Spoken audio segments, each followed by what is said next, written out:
De pronto el capitán del crucero, por medio de los altoparlantes, hace el siguiente anuncio. Distinguidos pasajeros, vamos a continuar con nuestro entretenimiento y nuestro chef ha prometido ricas sorpresas gastronómicas. Todos nosotros haremos hasta lo imposible para que ustedes estén realmente cómodos y a gusto. Y usted piensa, esto es realmente maravilloso. Pero luego oye al capitán decir, sin embargo, hay un ligero cambio de planes. No vamos a desembarcar en ningún puerto. Nos quedaremos navegando y navegando hasta que se nos agote el combustible y se nos acabe el agua y la comida. Y cuando eso suceda, sencillamente hundiremos el barco. Amigo, le puedo asegurar que ese momento, sin que importe cuán estupendo lo haya estado pasando hasta ese instante, ese crucero por el Caribe perderá automáticamente todo su encanto. El momento que usted sabe que va a estar navegando sin ton ni son, sin llegar a ningún puerto, ya no le importará cuán rica es la comida, o cuán hermosa la música, o cuán divertido el entretenimiento, o cuán límpido el cielo azul, o cuán tranquilas las aguas del mar. Así que el anuncio del capitán en segundos eliminó cualquier gozo que hasta ese momento haya tenido. Se podría decir que el gozo del presente no elimina la realidad de que hay esperanza para el futuro. Veamos esto desde otro ángulo. Suponga que usted está en el hospital, sufre de intensos e insoportables dolores, y viene el doctor y le dice, mi amigo, le tengo buenas noticias. Aunque sus dolores continuarán por un tiempito más y todavía no podrá regresar a casa, la causa de su dolencia ha sido eliminada, y en unos pocos días más estará muy bien. Y desde ese momento será la esperanza la que le anime y le sustente. Ahora escúcheme. Vivimos en un mundo en donde mucha gente no tiene ninguna esperanza. Y no importa cuánto gocen, o cuántas cosas materiales posean, o cuán importantes e influyentes sean, si es que no tienen ninguna esperanza, son las personas más infelices del mundo. Pero si usted experimenta dificultades y pruebas, pero tiene lo que la Biblia llama la bendita esperanza, entonces usted saldrá adelante. Y eso es precisamente lo que Judas nos está dando en estos dos últimos versículos. Hasta ahora Judas ha pintado más bien un cuadro sombrío, pero gracias a Dios que al finalizar su epístola pinta un hermoso arco iris de esperanza sobre la oscura tempestad anterior. Y nos dice que como hijos de Dios podemos tener la bendita esperanza de que lo lograremos. Porque podríamos pensar al leer sobre los apóstatas que han abandonado la fe, que a lo mejor nosotros fracasaremos. Judas nos da 3 razones de por qué lo lograremos. Primero, la soberanía de Dios. Judas 24.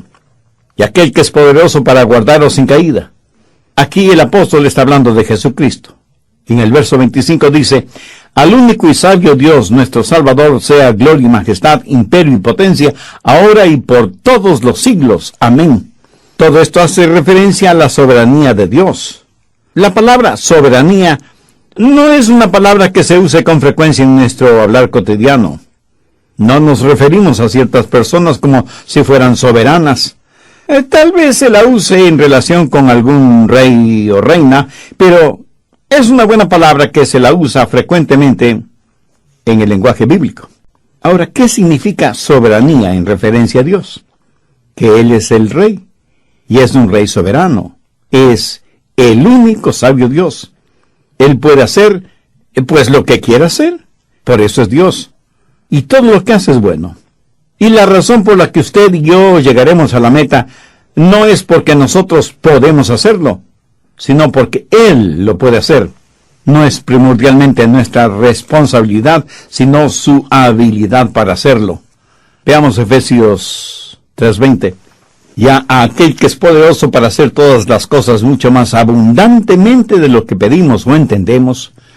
Mi amigo, de eso es lo que estamos hablando. Hay tantos versículos bíblicos que confirman que Jesús es poderoso para salvar, para asegurar, para cuidar de cada uno de sus hijos, aún en tiempos de pruebas y dificultades. En nuestros días muchos que dicen ser creyentes tienen objeciones a que se predique acerca de la eterna seguridad del creyente, aunque eso esté claramente explicado en la Biblia. ¿Por qué? Porque dicen que esa es una enseñanza peligrosa. Mi amigo, la verdad puede ser dolorosa, pero jamás peligrosa. La mentira es peligrosa. Judas comienza su epístola y la concluye hablando de la seguridad del creyente, porque si así no lo hubiera hecho, lo que él dice entre el principio y final de su carta podría llevar a pensar a muchos que está hablando de creyentes que han perdido su salvación, o sea, apóstatas. Recuerde que un apóstata es alguien que ha recibido la verdad, ha rechazado esa verdad después de haberla tenido y comienza a burlarse de esa verdad y literalmente trata de reemplazar esa verdad con sus propias mentiras. Esa persona nunca ha sido salva. Una persona nacida de nuevo, nacida 2 veces, nunca puede perder su salvación, no porque se aferre a Dios, sino porque Dios la sostiene en sus manos. Veamos una vez más Judas 1. Judas, siervo de Jesucristo y hermano de Jacobo, a los llamados, santificados en Dios Padre y guardados en Jesucristo. Esto habla del insondable amor de Dios. Somos amados por Dios. Estamos seguros en el indescriptible amor de Dios por nosotros.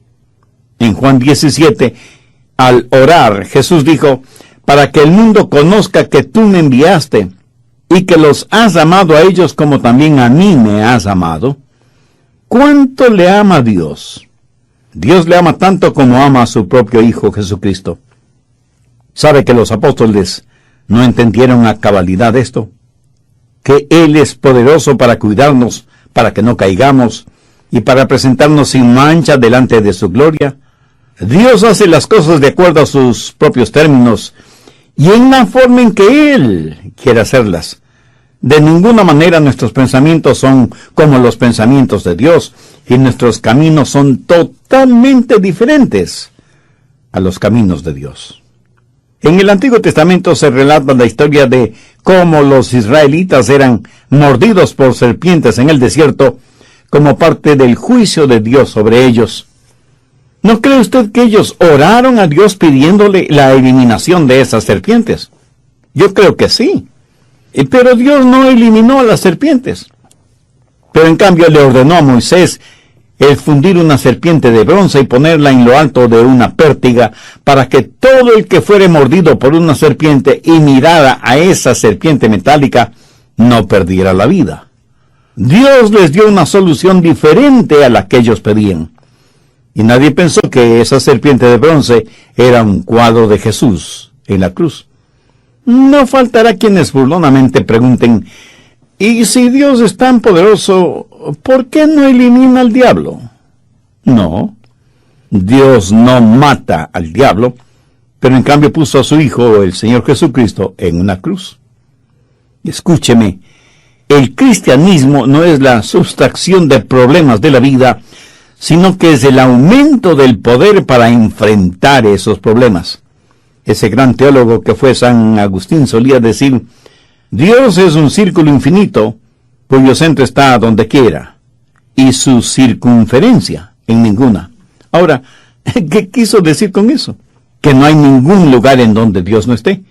Y cuando usted está en problemas o dificultades, Dios está ahí, en medio de sus problemas, con usted, para ayudarle a salir de esos problemas, o a entenderlos bajo los parámetros de Dios. Busque el Salmo 147, los versos 3 y 4. Él sana a los quebrantados de corazón y venda sus heridas. Él cuenta el número de las estrellas. A todas ellas llama por sus nombres. Recién la ciencia está descubriendo que hay más estrellas en el firmamento que granos de arena de todos los desiertos y todas las playas del mundo juntos. Y Dios llama a cada una de las estrellas por su nombre. ¿No es eso amorosamente extraordinario? Ahora, si Dios es tan poderoso para hacer eso, ¿no cree que Él tiene el poder para cuidarle, ayudarle y protegerle? Lo que Dios quiera hacer, lo hará. No por lo que nosotros somos, sino por quien Él es y por lo que Él ha prometido. Segundo, la seguridad de los santos. Judas 24. y aquel que es poderoso para guardaros sin caída. Cuando hablo de la seguridad del creyente, estoy seguro de que algunas personas me dirán, Pastor Rogers, usted no debería decir a la gente que pueden tener seguridad eterna en el Señor Jesucristo. ¿Así? ¿Y por qué no? Eso es lo que la Biblia enseña. Y me dirán, pero pastor, es peligroso decirle a la gente que tiene seguridad eterna, porque si tienen esa seguridad eterna seguirán pecando porque no pueden perder su salvación. Mi amigo, lo dije antes y ahora lo vuelvo a repetir. La verdad puede ser dolorosa, pero no peligrosa. El error, la mentira, eso sí es peligroso. Como hijos de Dios tenemos la seguridad de nuestra salvación, no porque ya no pequemos, sino porque ya no pecamos habitualmente. No hacemos del pecado, cualquiera que sea, nuestro estilo de vida. Si el pecado es todavía nuestro estilo de vida, significa que habitualmente, en forma cotidiana, en forma práctica, practicamos el pecado. Y eso quiere decir que no soy salvo. Pero si siendo ya miembro de la familia de Dios peco, eso no anula mi condición de hijo de Dios. Permítame ilustrar brevemente este punto.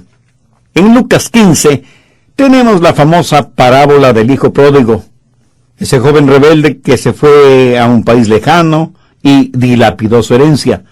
¿Dejó de ser hijo de su padre debido a su pecado?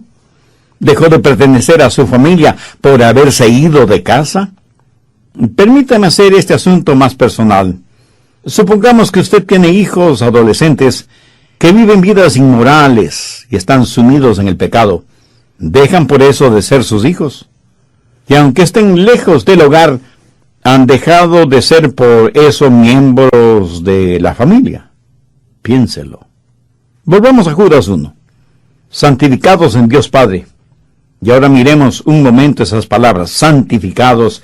Aquí está hablando de creyentes vivos, santificados, o sea, separados para vivir un nuevo estilo de vida, para ser sal y luz sobre la tierra, para que nuestras vidas traigan honor y gloria a Dios, para que siendo miembros de la familia de Dios y aunque estemos en el mundo, no seamos parte del sistema mundano. Mire lo que dice Juan 3, versos 1 y 2. Mirad cuál amor nos ha dado el Padre para que seamos llamados hijos de Dios. Amados, ahora somos hijos de Dios, y aún no se ha manifestado lo que hemos de ser, pero sabemos que cuando Él se manifieste, seremos semejantes a Él, porque le veremos tal como Él es. Y aunque en estos versículos hay extraordinarias verdades y promesas relacionadas con la segunda venida del Señor Jesucristo, sobresale el incomparable, el insondable, el inexplicable amor de Dios por nosotros, sus hijos. El apóstol Juan parecía no encontrar más adjetivos calificativos para describir el amor de Dios. Y no le culpo. A mí me pasa frecuentemente lo mismo cuando trato de explicar el soberano y extraordinario amor de Dios, por quienes, al nacer dos veces, se vuelven miembros de la familia de Dios. Anote Romanos 8, los versos 38 y 39. Por lo cual estoy seguro que ni la muerte, ni la vida, ni ángeles, ni principados, ni potestades, ni lo presente, ni lo porvenir, ni lo alto, ni lo profundo, ni ninguna cosa creada nos podrá separar de Dios, que es en Cristo Jesús, Señor nuestro. ¿Está experimentando esa clase de amor en su vida? No estoy hablando del amor eros, eso abunda en el mundo. Hablo del amor ágape, que es lo que falta en el mundo. Para nuestra humana comprensión, el amor ágape es el amor que describe a Dios. Y usted no lo podrá tener a menos que haya una relación íntima y personal entre usted y Dios, por medio del Señor Jesucristo. Dios es poderoso para guardarnos sin caída debido precisamente a su insondable amor. Ahora escúcheme con mucho cuidado. Usted no puede hacer absolutamente nada para que Dios le ame más. Pero asimismo, usted no puede hacer nada para que Dios le ame menos, porque el amor con que Él le ama es por pura gracia. ¿Ha puesto atención a lo que el apóstol Judas dice al final del verso 1? guardaos en Jesucristo. Eso significa estar protegido, amparado, cuidado, no como un guardián en una cárcel, sino más bien como una gallina que protege a sus polluelos. Dios es poderoso. Y en el verso 25 de Judas se habla de la gloria, la majestad, el imperio y la potencia de Dios. ¿Cree usted que exista en el mundo un poder superior al poder de Dios, tanto que pudiera abrir la mano de Dios y arrebatarle a usted de su mano protectora? Mi amigo, no existe tal poder. Vamos al Evangelio de Juan, capítulo 10, los versos del 27 al 29. Mis ovejas oyen mi voz, y yo las conozco, y me siguen, y yo les doy vida eterna, y no perecerán jamás, y nadie las puede arrebatar de mi mano. Mi Padre que me las dio es mayor que todos, y nadie las puede arrebatar de la mano de mi Padre. ¿Por qué es que nadie nos puede arrebatar de la mano de Dios? Porque si alguien pudiera hacerlo, ese alguien sería mucho más poderoso que Dios, ¿no le parece? Pero hay dos razones más por las que nadie nos puede arrebatar de la mano de Dios: el insondable amor de Dios y el infinito poder de Dios. Dios le llamó a usted y usted respondió a ese llamado, pero Dios originó el llamado, no usted. Mire lo que dice Pablo en Romanos 8:30. Y a los que predestinó, a estos también llamó, y a los que llamó, a estos también justificó, y a los que justificó, a estos también glorificó. Piensen esto. Hay una eterna y dorada cadena de redención que no puede ser rota. Dios predestina, llama, justifica y glorifica. La salvación no es trabajo suyo, es trabajo de Dios. Por eso Pablo pudo decir, estando persuadido de esto, que el que comenzó en vosotros la buena obra, la perfeccionará hasta el día de Jesucristo. Aquello pues que ha sido decretado en el cielo, no puede ser invalidado en el infierno. Lo que ha sido decretado en la eternidad, no puede ser deshecho por el tiempo. Nosotros estuvimos en el corazón de Dios, antes de que Él lo creara todo con el poder de su palabra. Él nos llamó, y nosotros escuchamos su voz, y respondimos a su llamado. Ahora, cuando usted pone esas tres cosas juntas, descubrirá que cordón de tres dobleces no se rompe pronto. Y es la razón por la que estamos seguros y por qué Él es poderoso para guardarnos sin caída. Primero, su insondable amor. Segundo, su infinito poder. Tercero, su propósito eterno. Y eso, mi amigo, significa seguridad. Y alguien me preguntará, pastor, ¿eso quiere decir que no volveré a pecar o que no cometeré errores? No, de ninguna manera significa eso. Lo que significa es que ningún pecado nos podrá separar del amor de Dios. Estoy seguro que Noé se cayó muchas veces estando en el arca, pero nunca se cayó fuera del arca. Porque cuando él y su familia entraron en el arca, Dios mismo cerró y selló la puerta. Y la Biblia dice que después de que hemos creído, somos sellados con el Espíritu Santo de la promesa. Amén. Bendito sea Dios por eso. La razón de que su salvación es eterna, la razón para que tengamos esperanza en estos días espiritualmente oscuros en que vivimos, la razón de que no somos como un crucero de lujo navegando en círculo, se debe a, primero, la soberanía de nuestro Salvador, segundo, la seguridad de los santos, y tercero, la suficiencia de la salvación. Pero note que estas tres cosas están eslabonadas, y la una sigue a la otra. Porque Dios es soberano, yo tengo seguridad, y porque estoy seguro, la salvación es suficiente, porque Él es poderoso para guardarnos sin caída. Pero eso es solo un lado de la moneda, porque Dios va a hacer algo. ¿Tiene usted la más leve idea de lo que Dios va a hacer? ¿No? Pues yo tampoco. Pero no tenemos que tratar de adivinarlo. De acuerdo a la Biblia, Dios no quiere primordialmente hacerle feliz y saludable, sino santo. Dios quiere hacerle a la imagen de su amado Hijo Jesucristo. Su palabra dice que somos predestinados a ser conforme a la imagen del Hijo de Dios. ¿Y cómo es el Hijo de Dios? Sin mancha ni pecado. Jesús es el único impecable de todas las edades. Y uno de estos días, si Él es nuestro Salvador y Señor, seremos hechos a su imagen. Recuerda que los sacrificios presentados a Dios debían ser sin mancha ni contaminación de ninguna naturaleza. Esa es la misma idea cuando Pablo dice en Romanos 12:1, así que hermanos, os ruego por las misericordias de nuestro Señor Jesucristo, que presentéis vuestros cuerpos en sacrificio vivo, santo, agradable a Dios, que es vuestro culto racional. ¿Lo entiende? Ninguna cosa impura o manchada puede ser presentada a Dios como sacrificio. ¿Se puede imaginar el ser puro como Jesucristo lo fue? ¿Sabe que un día lo será? Un día usted será presentado a Él sin mancha, sin ninguna mancha. ¿A qué me refiero? Pues me refiero al rapto de la iglesia. Al tiempo de la segunda venida del Señor Jesucristo, cuando seremos cambiados, transformados. Ahora no somos sin pecado, pero ciertísimamente llegará el día cuando Él nos presentará como miembros de su novia, la iglesia, y en un abrir y cerrar de ojos seremos cambiados, seremos hechos puros, seremos sin mancha ni pecado, y seremos transformados como Él. En el proceso de su salvación hay 3 etapas muy importantes.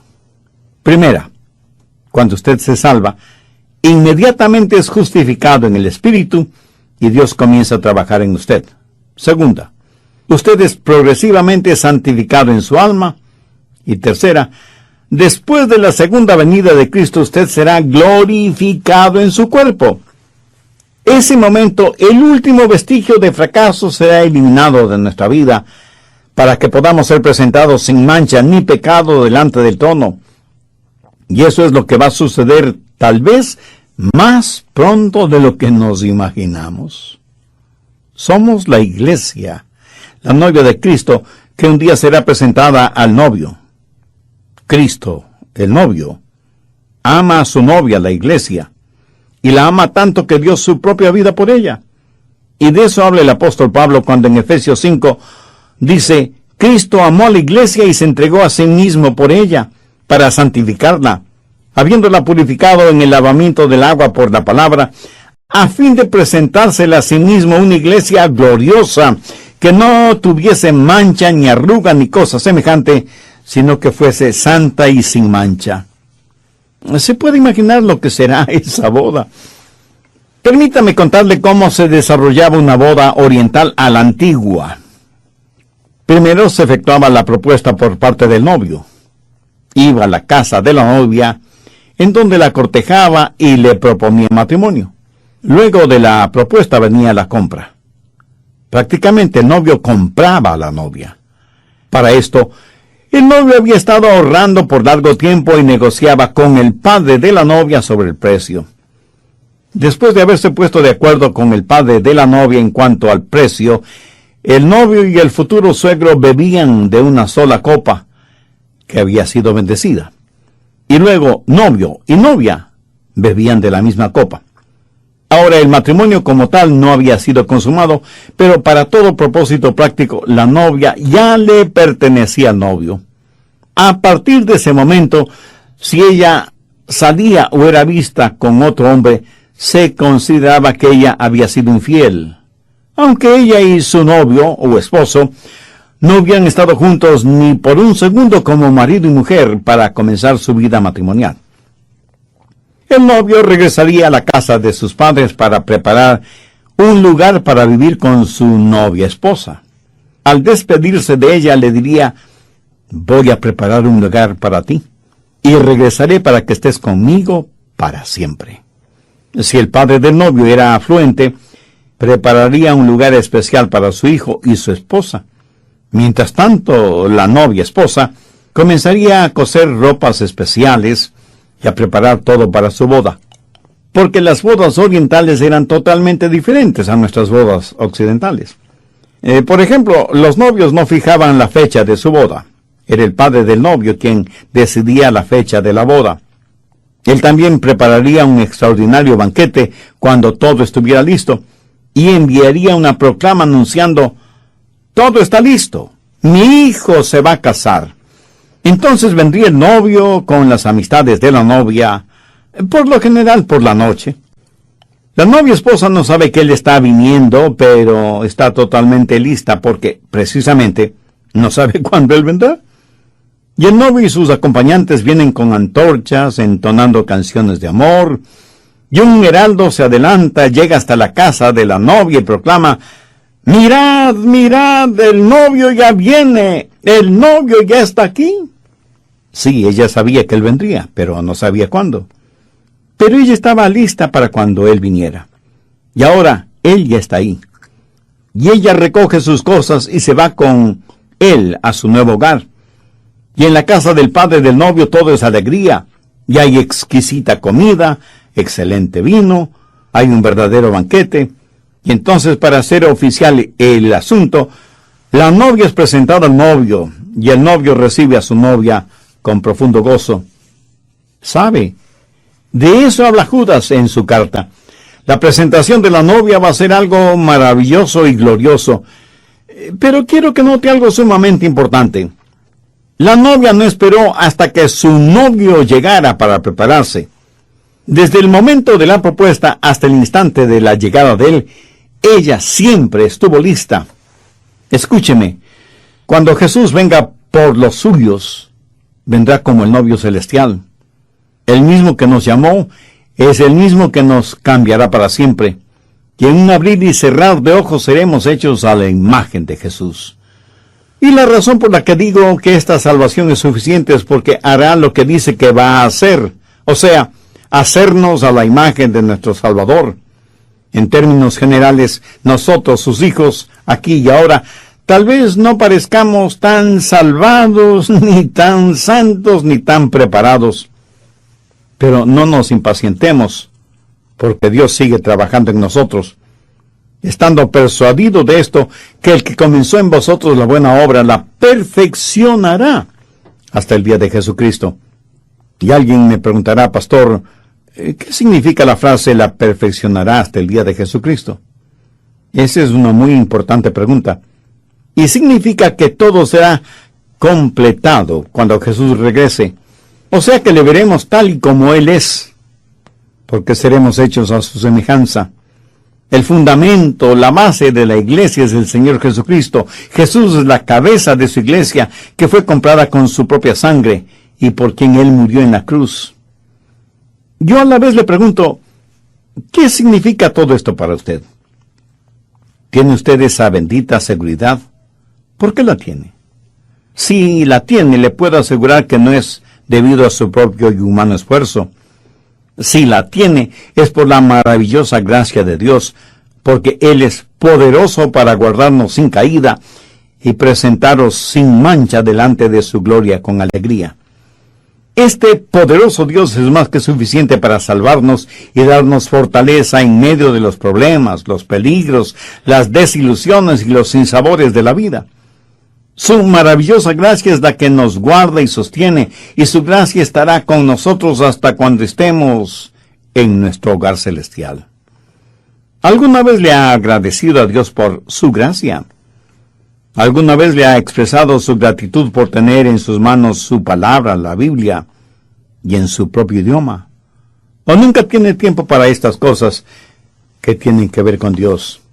Si usted no tiene tiempo para Dios ahora, cuando traspase los umbrales de la eternidad se encontrará sin Dios y sin esperanza, separado de Dios por toda la eternidad. Si usted quiere irse al infierno, amigo, pues se irá al infierno.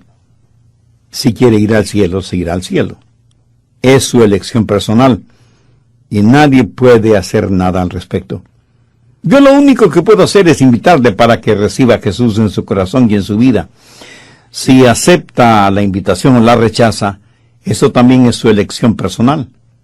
Pero si usted quiere hacer una decisión por Cristo, le invito a que ore conmigo una sencilla oración. Mi oración será únicamente para guiarle, pero usted ore con sus propias palabras, pero dígalas con fe, sinceramente, con convicción. Recuerde que Dios está más interesado en la motivación de su corazón que en su habilidad oratoria. Ore en voz alta o en voz baja, o silenciosamente en la intimidad de su ser. Ore y diga: querido Dios, este mensaje de tu palabra ha hecho en mí algo que nunca antes ni siquiera lo había pensado. Soy pecador y estoy perdido espiritualmente. Y como no puedo salvarme yo mismo, vengo a ti en busca de tu gracia y misericordia. Señor Jesús, sé que porque me amas quieres salvarme. Pero no solo salvarme, sino también perdonarme, limpiarme y darme la seguridad de la vida eterna junto a ti. Gracias por haber puesto tu propia vida para rescatar la mía.